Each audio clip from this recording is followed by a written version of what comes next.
안녕하십니까?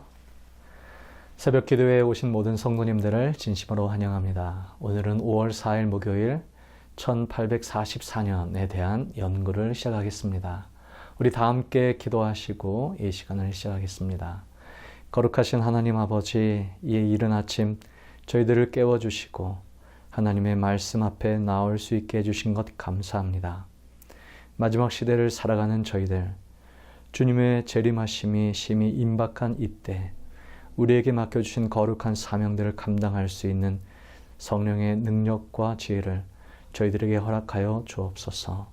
이 시간 말씀을 연구할 때에 오직 주님 영광 받아주시옵시고 참석한 모든 주의 백성들 마음속에 성령의 새롭게 하심을 경험하게 하여 주옵소서.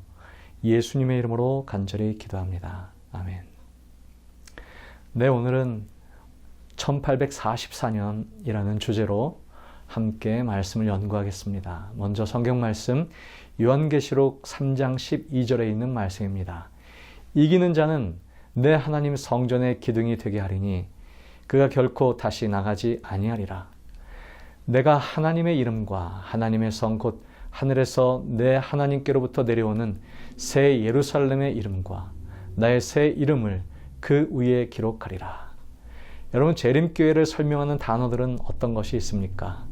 그것이 혹시 안식교 혹은 제식주의자 혹은 시한부 종말론자들이라는 이야기를 들어보셨습니까? 또한 1844년 밀러의 재림운동과 대실망으로부터 파생된 교회라고 사람들은 인식합니다. 1844년 예수님께서 이 땅에 재림하신다고 믿고 있다가 그것이 실패로 끝나고 나중에 예수님이 이 땅에 오신 것이 아니라 하늘 지성소로 들어가 사역을 시작했다고 설명하는 것은 마치 좋은 핑계처럼 들리기도 합니다. 진정으로 1844년의 재림운동은 잘못된, 일어나서는 안 되는 사건이었습니까? 하나님의 뜻과는 상관없이 잘못된 몇몇의 광신도들에 의해서 발생되었다가 사라진 현상이었습니까? 이 재림교회에 쓰여진 굴레들을 우리는 어떻게 이해하고 계십니까? 오늘 우리는 이 문제에 대해 함께 생각해 보고자 합니다. 우리가 다니엘서를 공부할 때에 다니엘 2장의 신상이 세상 나라의 역사를 보여줬던 것이 다시 다니엘서 7장과 8장과 9장에서 다시 반복되고 심화되는 것을 우리는 보았습니다. 마찬가지로 요한계시록에도 그러한 현상이 반복되고 있습니다. 요한계시록에는 일곱 교회, 일곱 인, 일곱 말, 일곱 나팔 등의 비유들이 연속적으로 등장합니다. 이것은 세상의 역사와 그에 따른 종교계의 현상, 정치적인 현상들을 반복, 심화하며 우리에게 교훈을 줍니다. 일곱 번째 교회, 일곱 번째 인, 일곱 번째 나팔 등은 세상 역사의 마지막 장면들에서 일어날 사건들이라면 그 여섯 번째와 일곱 번째 사이에서 진행되는 일들이 바로 1800년대 초에 일어난 일들을 반복적으로 또 다른 각도에서 우리에게 보여주고 있습니다. 여섯 번째 교회는 우리가 잘 알듯이 빌라델피아 교회입니다. 그 교회에 주어진 기별은 바로 이것이었습니다. 다윗의 열쇠를 가진 이 곧 열면 닫을 사람이 없고 닫으면 열 사람이 없는 그가 이르시되, 계시록 3장 7절에 있는 말씀입니다. 그들 앞에서 감춰졌던 비밀이 열릴 것이다 라고 예언되어져 있는 것이죠. 여섯 번째 인과 일곱 번째 인 사이에 삽입된 것이 바로 일곱 나팔의 사건입니다. 그중 여섯 번째 나팔과 일곱 번째 나팔 사이에 나오는 것이 천사와 작은 책의 이야기입니다. 계시록 10장에 등장하는 이 작은 책을 묘사하는 장면은 다니엘서 12장에서 다니엘에게 마지막 때까지 간수하고 봉함하라고 명한 바로 그 책인 것이죠. 그것은 특별히 다니엘서 8장부터 11장에 나오는 2300 주야에 관한 예언입니다. 그 감추었던 예언이 1798년 이후에 열릴 것이라는 예언입니다. 1830년대 북미주는 제2차 각성운동으로 뜨거웠습니다. 윌리엄 밀러도 그러한 개신교 회복 운동의 한 부분을 맡고 있었습니다. 그는 평신도로서 성경을 13년 동안 구절구절 연구해 왔습니다. 그리고 마침내 1840년대 성소 정결이 예수님의 재림이라는 결론을 얻게 되었습니다. 계시록 10장 10절부터 11절의 말씀에 보면 천사의 손에서 얻은 작은 두루마기를 갖다 먹어버리니 내 입에서는 꿀같이 타나 먹은 후에 내 배에서는 쓰게 되더라.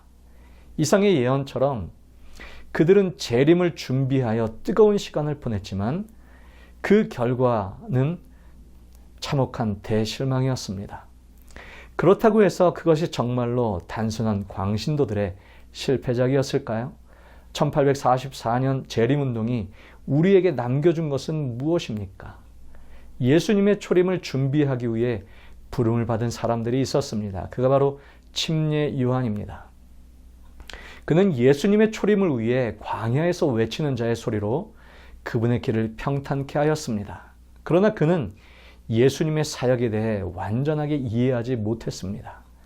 감옥에 갇혀 그분이 진정으로 그들이 기다린 메시아인지 묻고 또 물었습니다. 나중에야 자신이 외친 기별을 온전히 깨달을 수 있었습니다. 예수님께서는 예루살렘으로 입성하실 때에 제자들은 한껏 들떠 있었죠. 드디어 예수님께서 그들이 기대했던 왕의 자리에 오르실 것이라고 기대했습니다. 하지만 예수님은 얼마 후 십자가에 달려 죽으셨습니다. 그때도 제자들은 대실망을 경험했습니다. 하지만 그 예루살렘 입성을 기획하신 분도 예수님 자신이셨다는 사실을 우리는 간과해서는 안 될 것입니다. 예수님 본인께서 그것을 기획하셨고 나귀를 끌어오라고 말씀하셨고 아이들의 찬양을 허락하셨습니다. 그러나 그분의 선택은 십자가의 죽음이었습니다. 제자들도 완전하게 이해하지 못했습니다. 그러나 그것을 기획하신 분은 전적으로 예수님이셨습니다. 제자들은 당시 실망했지만 나중엔 그 의미를 진정으로 깨닫게 되었죠. 그것은 모든 세상 사람들이 십자가를 바라보기를 원하셨던 주님의 마음 때문이었을 것입니다. 1844년 윌리엄 밀러와 재림을 기다렸던 이들은 정말 한껏 들떠 있었습니다. 이제 곧 하늘에 가게 될 것을 의심하는 사람들은 없었습니다. 그러나 그날이 지나도 예수님은 오시지 않았습니다. 그들은 대단히 실망하였습니다. 하지만 그 운동을 주도하신 분은 하나님이셨습니다. 그들은 천사에게 받은 책, 즉 다니엘서 연구를 통해 그 시간을 깨닫게 되었습니다. 시간은 맞았지만 사건의 해석은 달랐습니다. 수많은 사람들이 떠나갔습니다. 얼마 남지 않은 소수의 사람들이 다시 모여 성경을 연구했습니다. 그때 그들이 주목한 성경절이 바로 이것이었습니다. 계시록 11장 19절에 있는 말씀.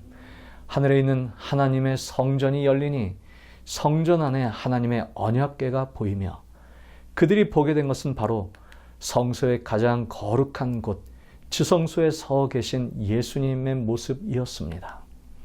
1844년 예수님께서 정결케 하기 위해 들어선 곳은 이 지구가 아니라 하늘 성소였던 것이죠.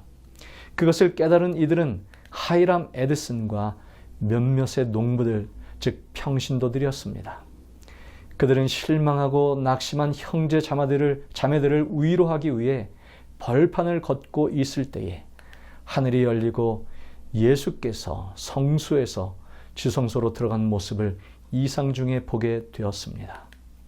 예수님의 초림을 준비한 이는 광야의 소리 침례 요한이었고 예루살렘의 입성에 환호한 이들은 어린 아이들이었고 고침받은 병자들이었습니다. 오순절 성령의 감동으로 그리스도의 십자가를 증거한 이들은 갈릴리의 어부 베드로와 평범한 주님의 제자들이었습니다. 예수님의 지성소 정결의 대속죄일의 시작을 알린 이도 평범한 인물 윌리엄 밀러, 하이람 에디슨과 같은 지극히 평범한 사람들이었습니다.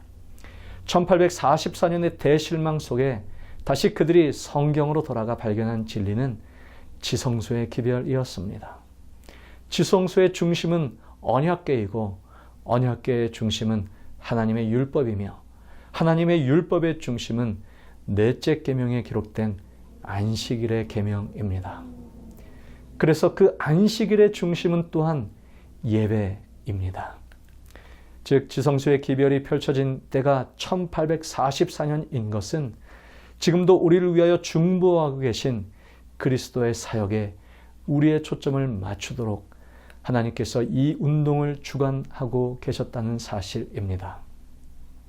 한때와 두때와 반때 동안 1260년 동안 세상을 지배했던 작은 뿔의 거짓 예배와 미사에서 눈을 돌려 성경을 통해 하늘 성소에 서 계신 예수 그리스도에게 우리의 시선을 고정시키기 위한 하나님의 의도였습니다. 이사야 58장 12절에 있는 말씀에 보면 내게서 날 자들이 오래 황폐된 곳들을 다시 세울 것이며 너는 역대 파괴된 기초를 쌓으리니 너를 일컬어 무너진 데를 보수하는 자라 할 것이며 길을 수축하여 거할 것이 되게 하는 자라 하리라. 중세 종교 암흑시대를 통해 지성소 안의 십계명은 변경되었고 빛 대신 그리스도의 사역은 사람들의 영광으로 대체되었고 예수님의 중보 사역은 사제의 중보로 대체되었고 떡상이 상징하는 말씀은 금서가 되었고 성서적 침례를 상징하는 물두멍은 유아 세례로 대체되었고 예수님의 희생을 상징하는 번제단은 미사로 대체되었습니다. 하지만 종교개혁을 통해 성소의 기별들이 하나하나 되살아났습니다. 1400년대 말틴 루터는 번제단의 기별, 즉 그리스도의 희생, 오직 그분을 믿음으로 말미암아 구원을 받을 수 있다는 십자가의 기별을 말틴 루터는 회복시켰습니다.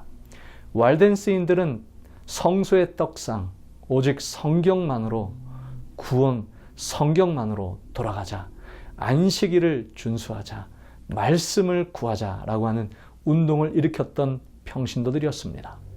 1500년대 존 칼빈은 분향단의 기능을 회복하였습니다.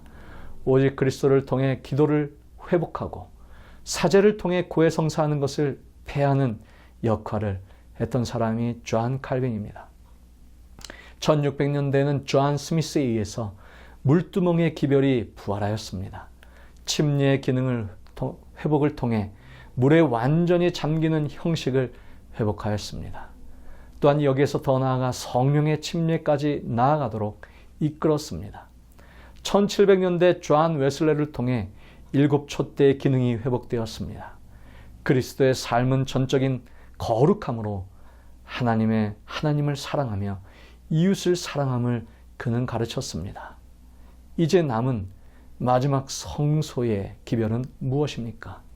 그것은 바로 지성소의 기별, 법궤에 담긴 계명, 십계명의 회복, 안식일의 회복, 예배의 회복, 그것이 진정으로 이루어져야 할 마지막 종교개혁의 완성이 아니겠습니까? 누가 창조주이시며 누가 구속자인가?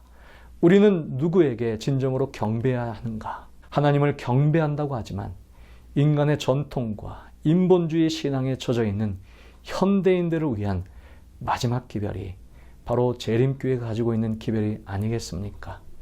1844년의 재림운동이 그 당시에는 참으로 큰 실망과 절망으로 어두운 시간이었지만 그를 통해서 하늘 성소를 보게 하셨고 그 운동을 통해 하나님께서는 지성소의 영광, 십계명, 안식일을 회복하심으로 온전한 예배를 우리에게 회복해 하셨습니다. 이것이 이 시대에 전해야 할 마지막 기별, 영원한 복음입니다.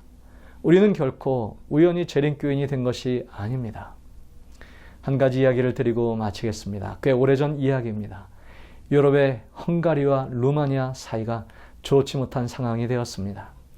다른 지역에 머물던 사람들이 각자의 나라로 속히 돌아가야 했습니다. 그때 4살짜리 꼬마가 친척 집에 왔다가 집으로 고향으로 돌아가야 했습니다.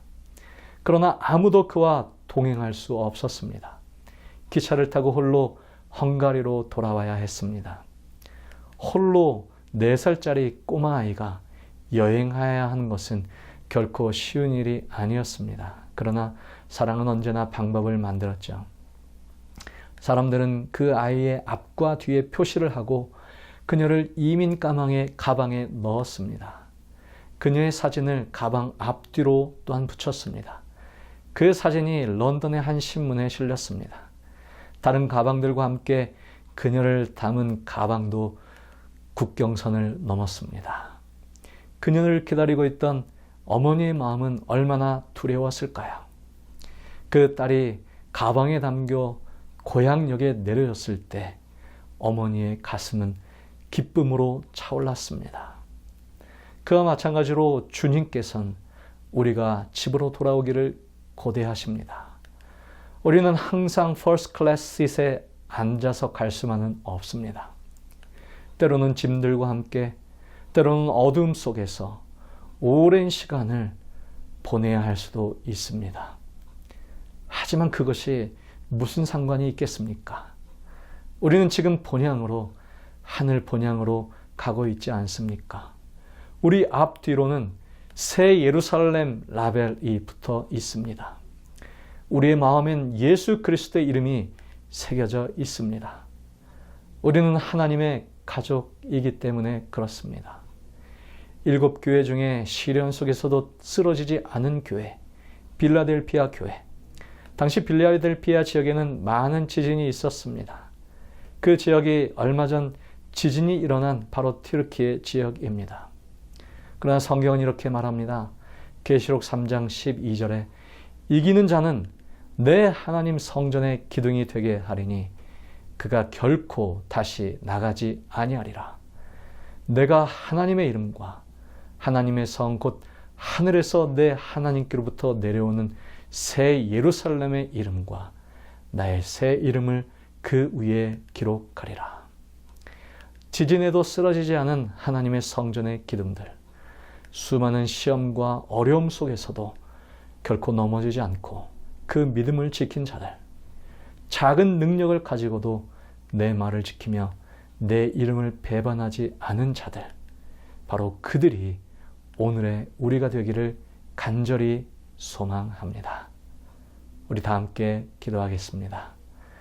거룩하신 하나님, 우리에게 주신 이 소망의 기별을 인하여 감사합니다. 1844년의 기별을 통하여 우리가 이 시대에 남은 하나님의 자손임을, 우리에게 거룩한 사명과 무거운 책무가 우리에게 주어져 있음을 기억하게 하여 주옵소서. 주의 본향에 들어갈 날이 이 땅에 속히 이른다는 사실을 우리가 기억합니다. 그 나라를 날마다 사모하며 오늘도 살게 하여 주시옵시고, 그 나라에 우리뿐만 아니라 우리의 사랑하는 가족들, 우리의 이웃들 다 함께 들어갈 수 있도록 오늘도 우리를 사용하여 주옵소서. 예수님의 이름으로 기도합니다. 우리 다 함께 기도의 시간을 갖고 시간을 마치겠습니다.